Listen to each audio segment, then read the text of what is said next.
HVAC is good here. It's a newer good. age. I don't remember the exact age of it. Kind of settled down, except this part because it's literally sitting on the concrete that they left. So what's the best you've got on point?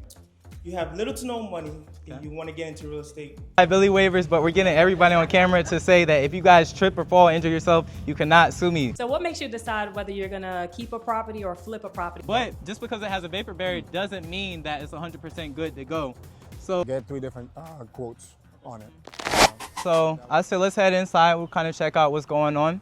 So the thing I like about this one is there's not too much work that needs to be done. Like I said, it's a lighter rehab. Before you guys go, all right, put the camera on them.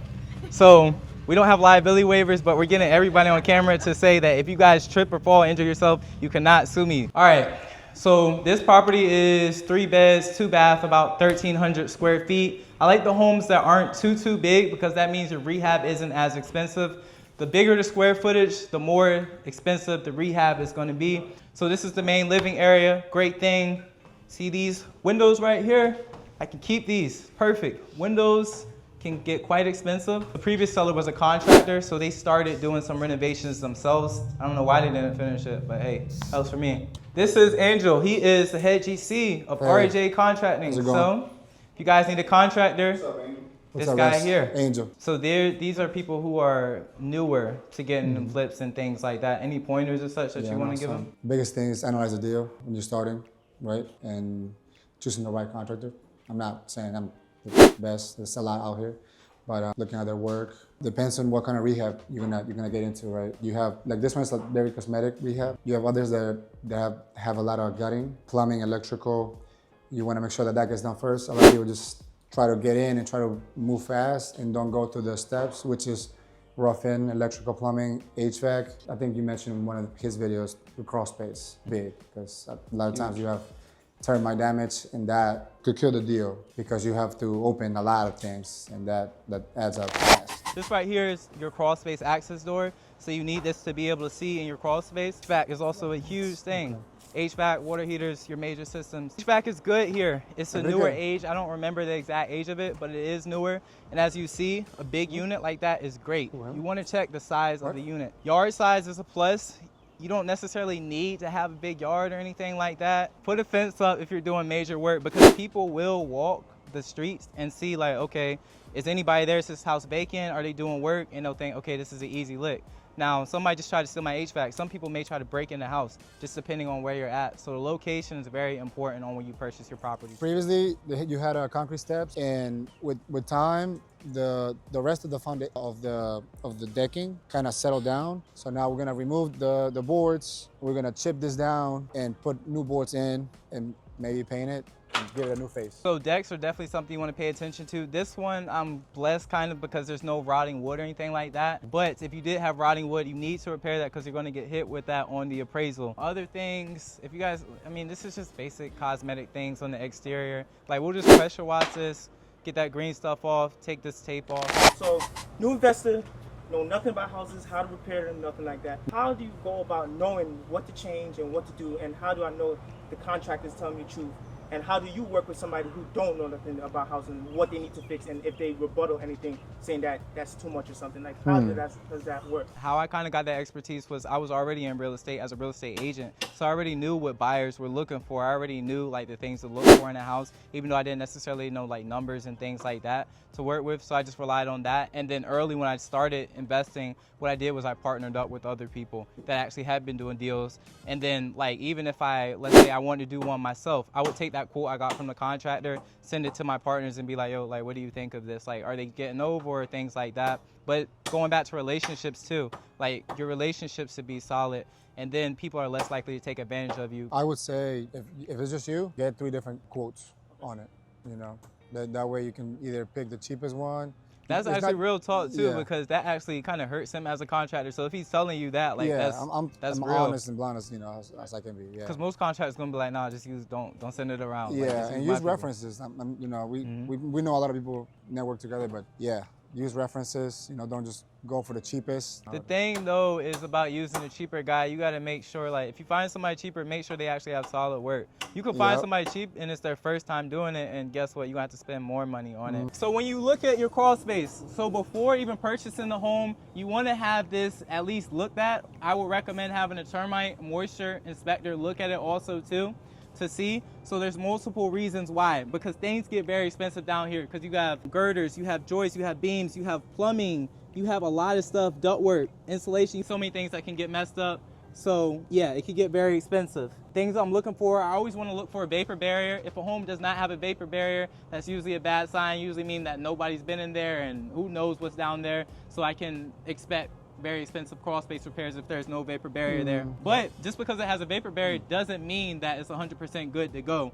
So I can look down here, I can kind of take a quick look at the girders, beams. It looks like everything is structurally sound, structurally supported. I don't see any leaks, things like that. Leaks, if you do, you want to get those addressed ASAP because they only get worse. And yeah, those are things that you want to look forward to.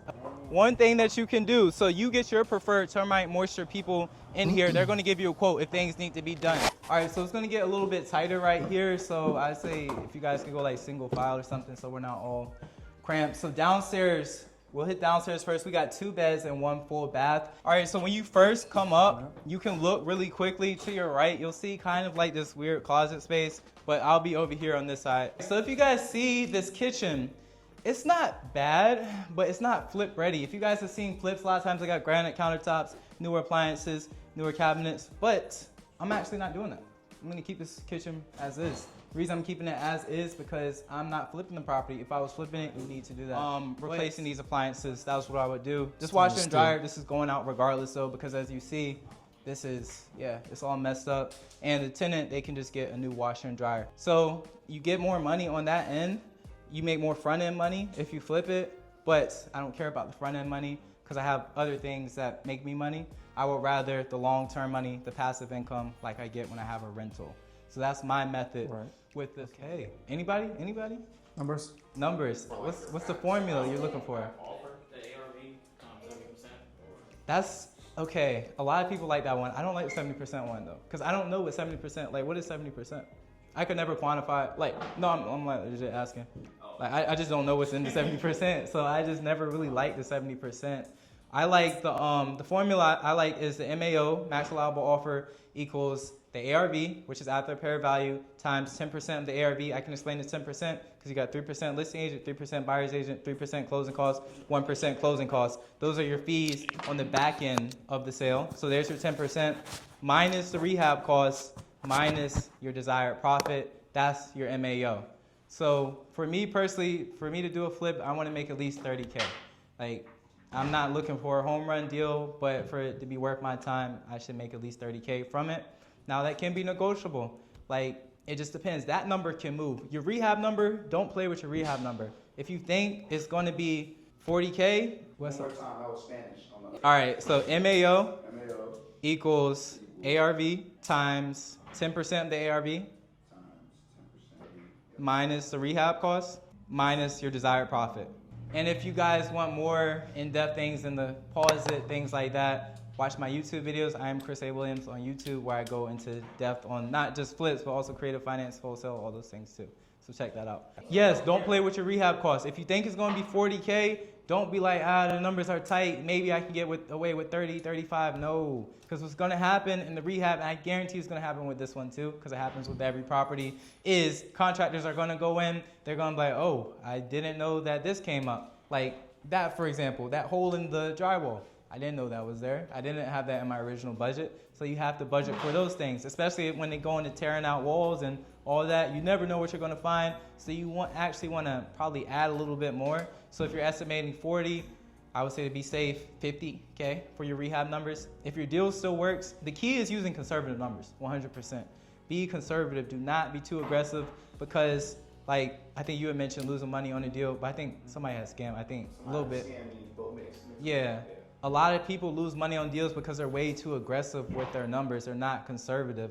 Like, I had one last year where my rehab budget was 45K is what I thought. I spent 90K on the property and I still made 55K net. But that's because my numbers were so conservative.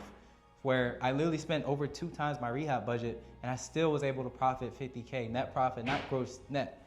So just be conservative with your numbers is a big tip that I would tell you all. Conservative on numbers. Also, your ARV, be conservative on your ARV too. 100%. If you think, or actually, does anybody not know how to get ARV? All right, so how to get ARV is you want to check comps in your area. So almost the same thing an appraiser would do, but the difference is an appraiser, they're going to more so check like what is the condition of the home versus what it's in. You are going to check what is the condition of the home when it's actually finished, when it's renovated, and when it's flipped. And that's why I said this is a great area, because there's so many homes that have been flipped recently or are actively being flipped to check ARV. So you're looking for pending homes or sold homes. You want to look for sold homes specifically within the past 180 days. Sometimes I will pull active homes too, because I want to see what's sitting on the market. Because if I think my ARV is, let's say 350K for example, but there's one that's been sitting on the market for 60 days at 350K, I'm actually going to put my ARV lower because the market is saying it's not selling at that price, even though that's what the numbers may say. So you'll pull your ARV, so you're looking for pending solds active within the past 180 days. You want to look for specifically within a half-mile distance of your subject property. So for this one, I will look for within a half a mile. If you're in a subdivision, sometimes subdivisions can be a bit broader than half a mile. Sometimes they can be like 2 miles long. So you can pull ones for that subdivision, and you're looking for properties that are similar as far as bedrooms, bathrooms, square footage. The closer you can get, the better. So just because, let's say that home right there is a 5-bed, 3-bath, 2,300 square feet, even though it's right here, that's not a comp. I would not count that in my ARV because this is a 3-2, 1,300. You want to look for beds, bathrooms, square footage. That's super, super important. And you may not find exacts when it comes to square footage, but you want to look, I would say, give or take 300 on each side. So for 1,300, I will look for 1,000 to 1,600 in my square footage range, and the closer you can get it, the better for your ARV. And that is how you find ARV. So if you're an agent, you use your MLS access, which is perfectly easy. If you're not a licensed agent, I would recommend this is where the licensed agents do come in, because you work with them to be able to pull the ARV. Or, I mean, there's other ways you could do it yourself, but it's gonna take you a lot more time. I would say just work with a licensed agent so you're not wasting a bunch of time when it comes to that. You wanna do it on the property type also too. So Cape Cods, ranches, townhomes, traditional homes, even new construction ones, those all matter. Because I've had that happen before where it's like, okay, this home is brand new, renovated, or so it looks, but then you look in the year belt, it's 2025. That's not a comp though, because it's new construction. It wouldn't count as a comp. Even though your property is brand new, renovated, still can't count new construction. So I actually did a video where I'm breaking down in-depth numbers, details, things like that,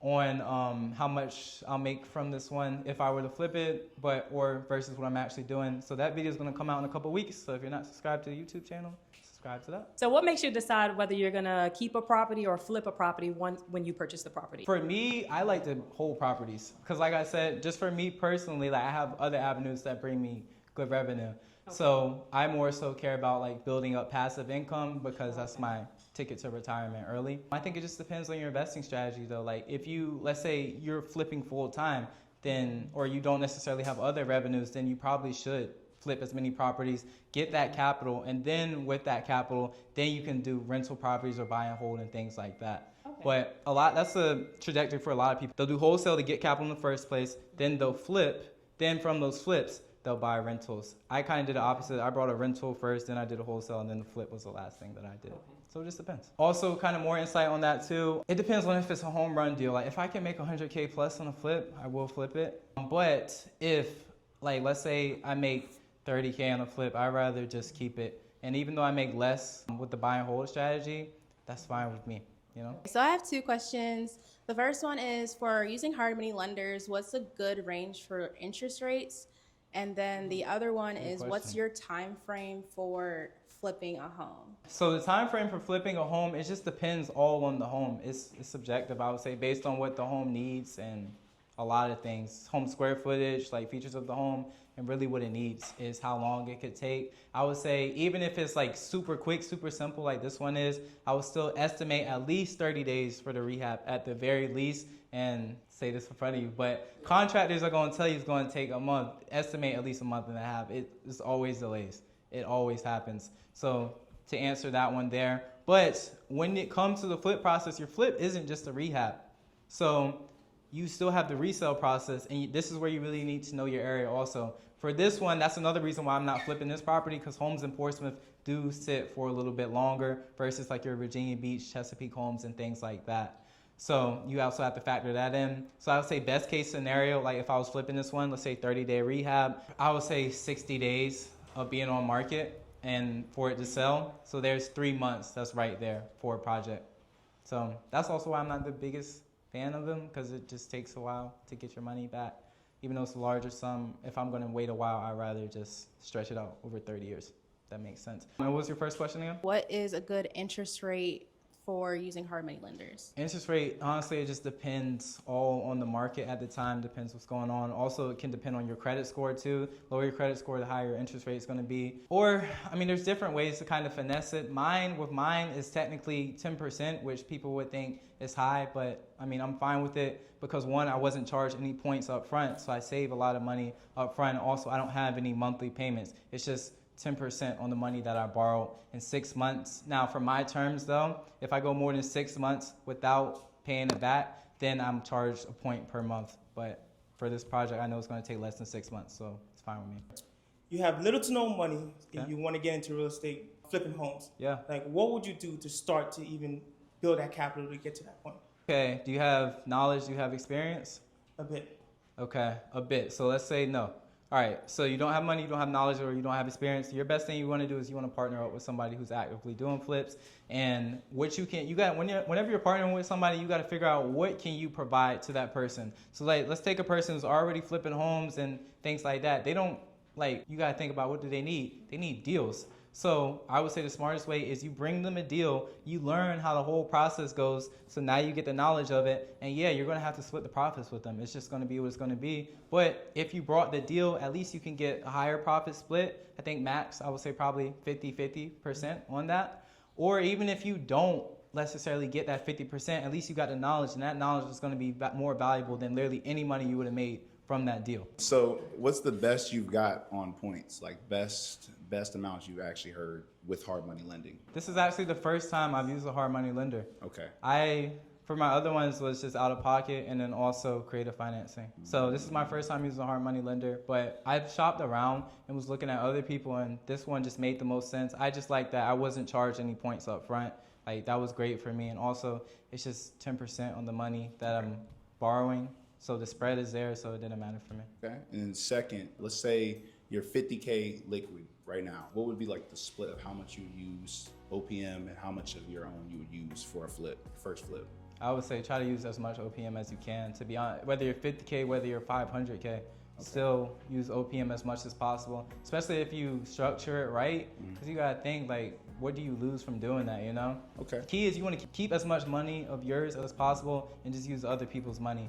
But where you get in trouble with that though is if you don't do it smart. That's when people get in trouble with OPM, but that's where the knowledge is so important. As I was telling Sig, like, the knowledge is literally the most important thing. When you are using OPM, how do you repay them if you decide to keep a property? Great question. So, because that's what I'm doing with this one. So when I refinance it, it's exiting that original lender out the mortgage for it. So it's almost like, so if I were to sell it, the lender would get paid back on the sale of it, but the refinance is quote unquote like a sale. So he's taken off of it and the new lender is put on it, the one that I refinance with. Okay, and you're refinancing to pull the equity out to them back. Yeah, exactly. Okay. And I'm doing the DSCR method. So DSCR, you don't have to get any credit check. All they're going is based off of the rental income or the rental assessment in the area. And I already ran my numbers. I'm good with it there. And do you refinance with the same lender or with a different lender? I mean, you can possibly. For this one, I'm not, because he doesn't offer that. He's just more so a private money lender. So the great thing, private money lenders, they don't have to be like some fancy person that you don't know. A private money lender can be your mom, your dad, your aunt, somebody. Anybody who has money just sitting, whether it's in a 401k, whether it's under the mattress, whether it's in a savings account. If they have money, they can be a private money lender. That's actually something I'll be rolling out probably end of this year, towards next year, is getting funding from people, because a lot of people reach out, they're like, I've got 50K in my 401k, I don't really know what to do with it. All right, bet, I've got a deal, let's get you in it, let's get you paid. All right, so when you refinance, how much percentage do they let you take out the property? Yeah, great question. So it depends on the lender. So for mine, I can do 75%. So let's kind of pull up some numbers with this one. I know that it's gonna appraise for, I'm kind of giving you guys spoils on this video that's coming out, but it's okay. All right, so 260, I know it's gonna appraise at 260. If I can pull out 75%, all right, that's 195K. Now, this is where it gets interesting, because if you actually want to make money on it, I'm actually losing money up front on this deal. If you want to make money from it, you need that number that you can pull out, you need it to be more than what you owe. So remember, I purchased this for 160, and I got 25K loan, plus my closing cost was 6,700, and then, wait, 1 second, okay. So to do that math, to figure out what I'm owing my lender, so 165 plus 25, it's actually 25,500, I'm sorry. So 185,500 plus I'm paying him 10% of that, 18,550 plus 185,500, 204,050 is what I owe him. Now remember, it's gonna appraise at 260. What was that number I just said? 204,500. Okay, 204. Let's remember that number. 204,500. 204,500. I can pull out 75% of 260, so 195. So what was that number again? 204,500 minus 195. All right. So I would have to write a check for 9,500 to X amount, but fine with that because I get a rental that's going to cash flow for $500 a month. I didn't have to use any of my own money, and all I got to do is write the check for this. Works for me. So whether you're doing like a buy and flip or buy and hold for like the big ticket items, so like the HVAC, water heater, air handler, etc., why don't you just service the unit and get a home warranty versus just, you know, replacing the unit? Yeah, so I think it more so depends on when it comes to the resale, because that's the main question that agents are going to ask. Like, how old is the roof? How old is the HVAC? How old is the water heater? So if you have like a really old unit, it makes more sense to just replace it and just get that headache out the way. Because what happens is that home inspection, you get hit on it, you know? So I'd rather just do it. But I think that is a valid strategy. Let's say it's only a couple, like for this one, it's only a couple years old. So just making sure that it's good, we'll keep it in there. I've done ones where I plan on keeping the HVAC instead of replacing it. But I would say it's more so if you have an older unit, that's when you want to budget for replacing it. Okay, because I know with appraisers, I was talking to one, and he was saying regardless, you know, you replace the roof, the HVAC, whatever, it doesn't give any value at all. Interesting. Yeah, I think it depends on the appraiser because I've heard varying things. Like I've heard opposing things from other appraisers. Because yeah, I don't see why that wouldn't give you value. Because I know usually as long as the roof has like at least like 5 years of life left, you can still get it insured. Yeah. So I'll say it'd be harder though. If you got a 25-year-old roof, I'll say it'd be hard. Now it also depends on the condition. Like if it's 25 years old and it looks good, there's been no leaks, no nothing like that. All right, cool. But a lot of times if they're that old, there's been something that's happened at that point. And that's actually a common thing that's happening, y'all. Like a lot of insurance providers are being very strict on roofs. So that's the thing to check out. Great question. So if you are trying to partner up with somebody for a deal, right? And like you're trying to get your first deal off. Yeah. What are like things you would look for, like qualifications in a person to know this is a reputable person to go to? You know what I'm saying? So you saying you're looking for somebody to partner up with a deal. How do you find like somebody who's legit? Yes. Oh, great question. This is where social media really comes in. But the thing is though, a lot of people can lie on social media. Yeah. There's really no way to like really check, like see like how many flips, like how many projects have they done. Exactly. But just look for somebody who's consistent and is actually in homes. Oh, HUDs. Can somebody show you a HUD or Alta? Basically that's when you close those numbers, like that document with all the numbers. If it looks like they're in a bunch of homes, but they don't have any HUDs, they've never shown any HUDs, that person is likely to be a scammer. It's likely to be, I'm not gonna lie. But if they have HUDs that they can show you, even if they lost money on the deal, as long as they can show you HUDs, they can show you proof that they've done a deal, cool. That's why like on some of my videos, I will show my HUDs. I won't always show how much money I made or things like that, but I will show, okay, Buyer Assets Investments, LLC, and this is my HUD. This is a property that I purchased. Are they at the closing table? Are they at lawyers' offices? Are they doing those things? Don't just take people who are just at houses. Yeah, or in cars or things like that. Yeah. If they have more pictures of them in front of cars, stay away. Okay, and you said an Alta? What's Alta? How do you spell that? ALTA. Alta or a HUD. Any type of closing disclosure. Any official document that has real numbers for a specific real estate deal. Okay. Lastly, how would you know if, because a lot of people that you do see that are legit, right? Yeah. They might be having, you know, opportunity after opportunity coming to them to where the point they got to say no, right? How would you know if a person is actually even looking for it? If I can even approach them? I'll say literally anybody, if you have a good deal, you can approach them. Okay. The thing is, you have, like I said, it all starts with the deal.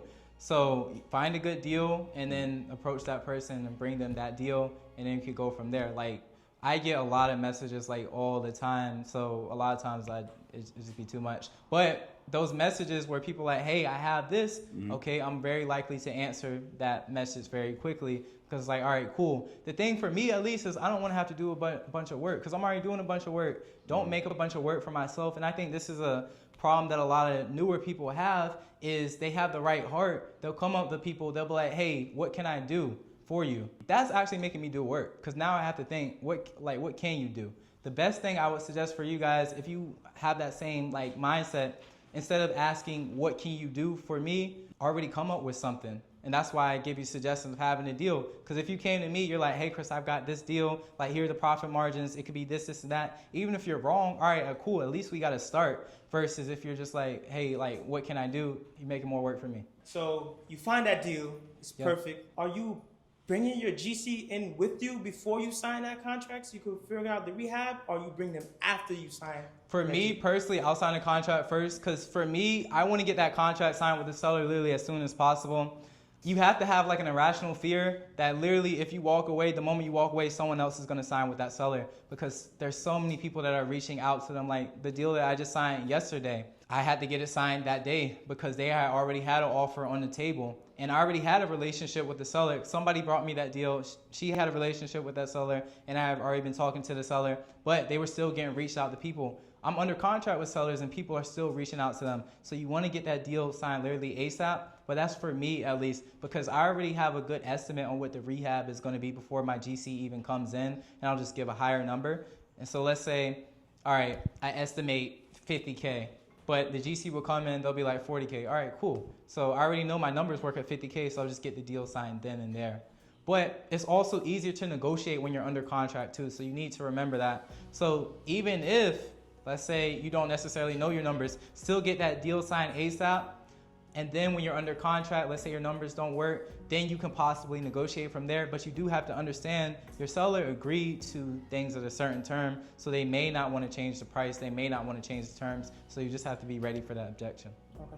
I got another question. I've been following your journey for a while. I know you manage like a whole team, you got different things going on. Yeah. Outside of just real estate, what is your mindset every day? What keep you consistent? What keep you going every morning you wake up? Great question. It's kind of building into like motivation. I don't really believe in motivation too much. I just believe in just being disciplined, just being consistent. So regardless of how I feel or what happened the previous day, I just still wake up and just constantly do the same things, because these are all inputs, right? Whatever you're doing on a daily is an input, and your inputs lead to your results equals your output. So I just consistently keep on doing the same consistent things, regardless of how I'm feeling, regardless of what's going on in the moment, because I know it'll yield me the results that I want to. And that's how I've been able to accelerate, is literally just by doing the same thing. Like one of my good friends, we talk about it all the time. Like one of his friends was talking about me. He's like, how's he doing this and stuff like that? And he told him my secret, which is all I do is I have a notepad, which I write the stuff that I need to do down, and I just check it off. I do that every single day. And it's literally that. There's no big secret. It's just doing that. Write the stuff that you need to do down, make sure you check it off, and then keep on doing the same thing over and over. Okay. That doesn't have too much experience, or just somebody that's, like you said, they want to go ahead and sign the contract. When they're looking through the house, what would you say for them to be looking for to kind of get like an estimate of the rehab that they're going to be needing? Great question. Literally everything that you're going to do in the property. So you need to have like a vision firsthand of what you're going to do in the property. So things like looking at the walls, like, and this is why being a real estate agent beforehand or partnering with real estate agents helps you out a lot, so you can know like what buyers are looking for. So this house is pretty solid, but let's say we were in a bit of an older house where they're not open style. We know in 2025, buyers are looking for their homes to be more open style. So if I'm walking in a home, I'm looking, okay, what's a load bearing wall, or what's not a load bearing wall that I can knock down to open the space up? When I first walk in, okay, I'm looking at the floors. Do I need to replace the floors? I'm walking on it. Do I feel like it's uneven? Okay, there's probably girders, beams, things like that I need to replace. Kitchen is a big ticket item. You need to be paying attention to your kitchen. All right. What am I going to have to replace in the kitchen? I think your biggest things that you want to look for is curb appeal, one, your kitchen, and your primary bedroom and bathroom. Those are really the three biggest things that you want to look for when it comes to renovating a property. So spend the most time there, and then everything else too. I would take a look at the electrical panel also. I don't know if you guys did that in that bedroom, but always take a look at the electrical panel. See, do you have to replace electrical? Look at the amperage, things like that. Lighting too. I mean, putting recessed lights makes a huge difference. We're going to be putting recessed lights in here also, even though we're keeping it as a rental. Still think it's a good. I'm trying to think what else. Don't get too like distracted by like the ugliness of a home. Like I walk homes where there's like bugs and literally poop on the floor and a bunch of trash and everything. That doesn't matter. That can be taken out with demo. You want to more so look at like your things that are going to cost you money, but it's not going to be that expensive. So what if there's not much motivation? Like what if you have like one deal that's really sweet, right? Yeah. But the family may have owned this for a while. They own maybe multiple of them. And there's no real motivation to get rid of it, like all of a sudden. There's always motivation if they're meeting with you. They wouldn't have met with you if there wasn't motivation. Now your job is to just bring that motivation out, and you just really want to figure out what is their why at the end of the day and hone in on that specific why. And that's why like I don't necessarily have a script. I just want to see like what is their specific why, and based on their why, I'm going to attack that literally relentlessly. I'm going to forget everything else and just go based on their why and handle their why. And if they have objections, handle those specific objections. Reverse them back to their why and revert them back to how my offer can help them. So if I heard that correctly, use the why for objections directly and use the why for just the whole thing. Revert it back, because objections are just kind of like a roadblock in the way. A lot of people let objections just stop them, but they're just a roadblock. All you gotta do is just push. Remember, you're trying to get to their why. If I had a visualization, their why is here, you're here, the seller is walking with you, but eventually they'll pick up a cone and put it right in front of you. That cone is the objection. Pick up that cone, throw it out the way, and continue to get to their why. Exactly. Kick it out of the way. Do what you got to do.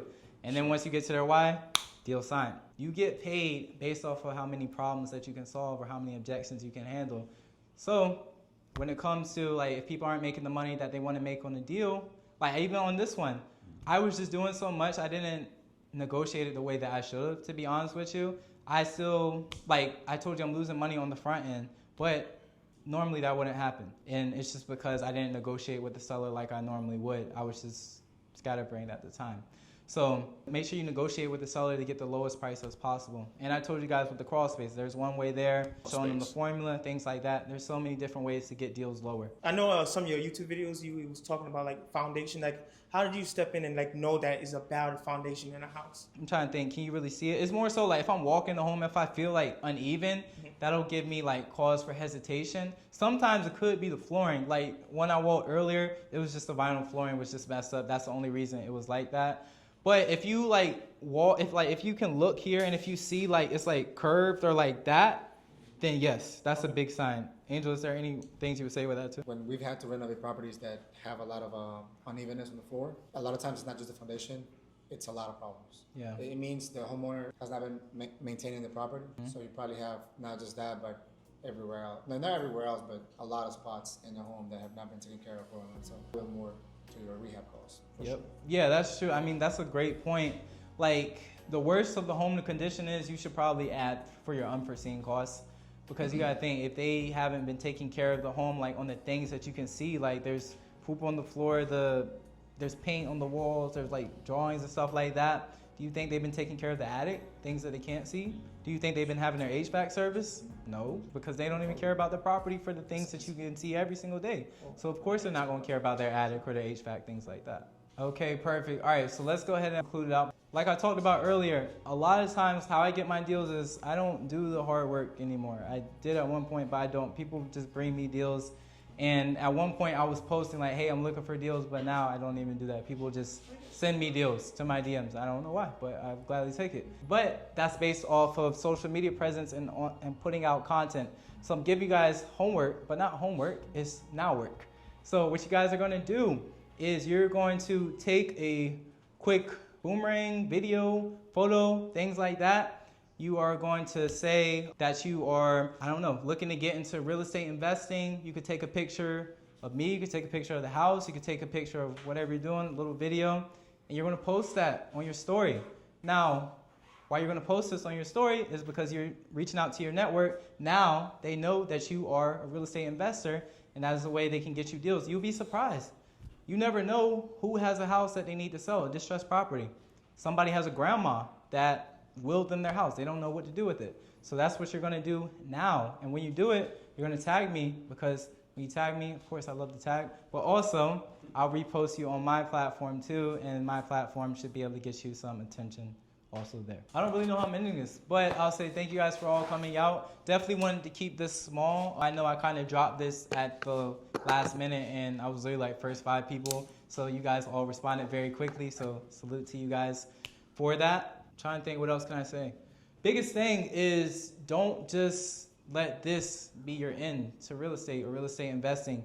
From this, what you need to do is do action. You have to do action, because what's gonna happen, the longer you wait, you're gonna forget. So literally take action immediately. That's the best recommendation that I could give you, and keep on learning.